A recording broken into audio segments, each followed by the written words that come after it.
Hello बच्चों, चलिए प्रश्न को पढ़ते हैं।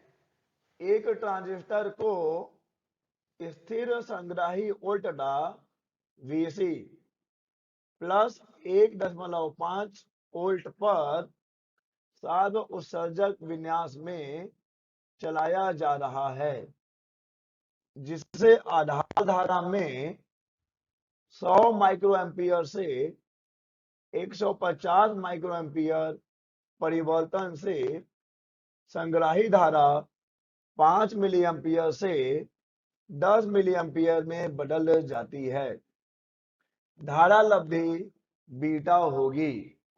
दिए गए विकल्प हैं ए 67, बी 75, सी 100 या फिर डी 50।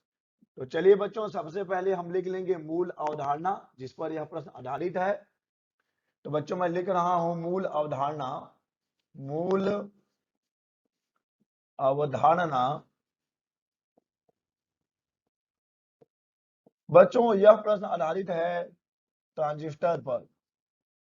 ट्रांजिस्टर। अब बच्चों ट्रांजिस्टर में भी हम बात करेंगे उभयनिष्ठ उत्सर्जक विधा की। उभयनिष्ठ उत्सर्जक विधा। उभयनिष्ठ उत्सर्जक विधा। उभयनिष्ठ उत्सर्जक विधा। देखिए बच्चों, प्रश्न में दिया गया है सार्व उत्सर्जक विन्यास अर्थात उभयनिष्ठ उत्सर्जक विधा। बच्चों यहाँ परिपथ प्रदर्शित किया गया है। यहाँ पर देखिए हमारे पास एक एनपीएन ट्रांजिस्टर है जो कि उभयनिष्ठ उत्सर्जक विधा में है। बच्चों इसे उभयनिष्ठ उत्सर्जक विधा इसलिए कहा जाता है क्योंकि यहाँ पर हमारा जो उत्सर्जक होता है और निवेशी निवेशी और निर्गत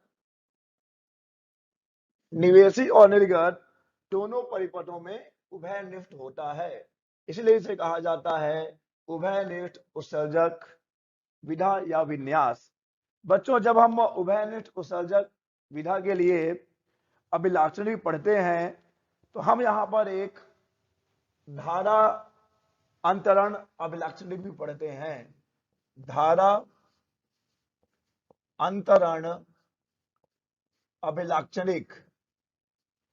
धारा अंतरण अभिलाक्षणिक। बच्चों क्या होता है धारा अंतरण अभिलाक्षणिक?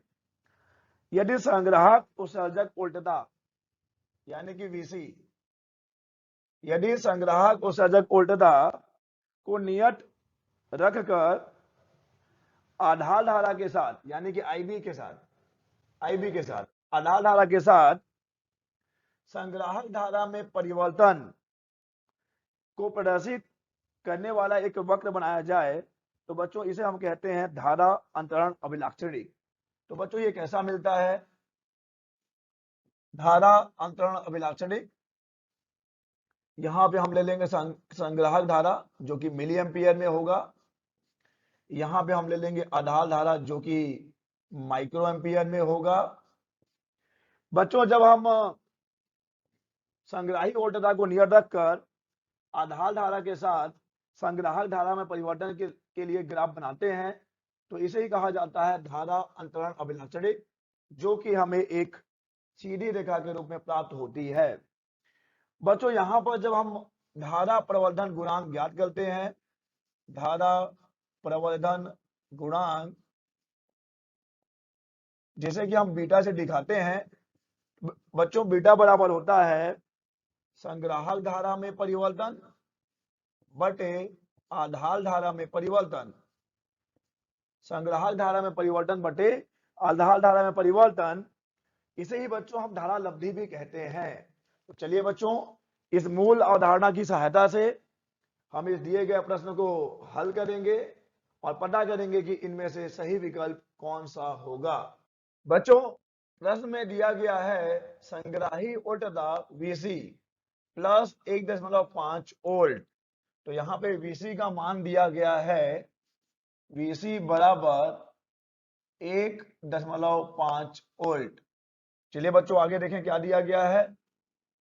आधार धारा में 100 माइक्रो एम्पियर से 150 माइक्रो एम्पियर परिवर्तन।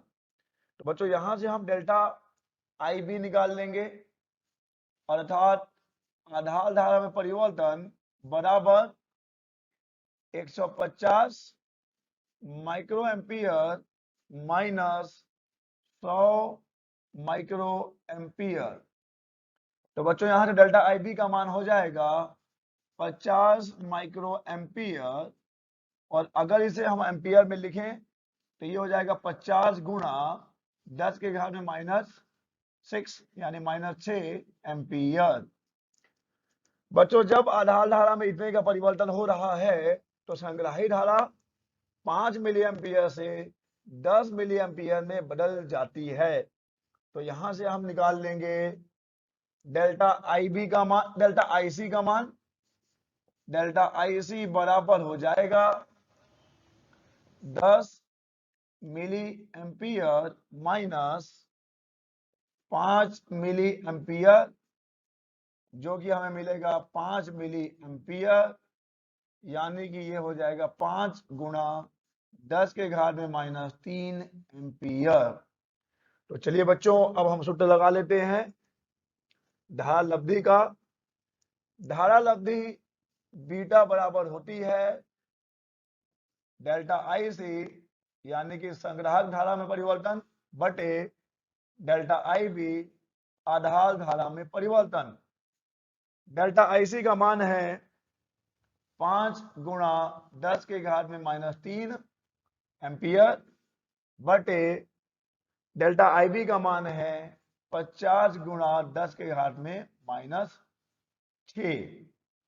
बच्चों यहां से कट जाएगा 5 से कम, 5 दहा 50, तो ये हमें मिलेगा 10 का घात 1 है और नीचे में 10 के घात -6 है, तो ये हो जाएगा 10 के घात -3 बटे 10 के घात में -5।